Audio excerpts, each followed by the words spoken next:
ইলিশ আমাদের দেশের জাতীয় মাছ হলেও এখন অনেক শ্রেণীর লোক আছে যারা আমাদের দেশের জাতীয় মাছ পাঙ্গাসকে চিনে থাকে। এর পিছনে অনেক কারণ রয়েছে।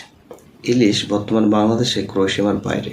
অনেক উচ্চ শ্রেণীর লোক আছে যারা ইলিশ খেতে পারে, কিন্তু বর্তমানে বাংলাদেশের 80% জনসংখ্যাই দারিদ্র ফ্যামিলি, এবং তারা অনেকটাই বাজারে গিয়ে ইলিশের দিকে তাকিয়ে থাকে কিন্তু কিনতে পারে না অনেক পরিমাণে দাম থাকার কারণে।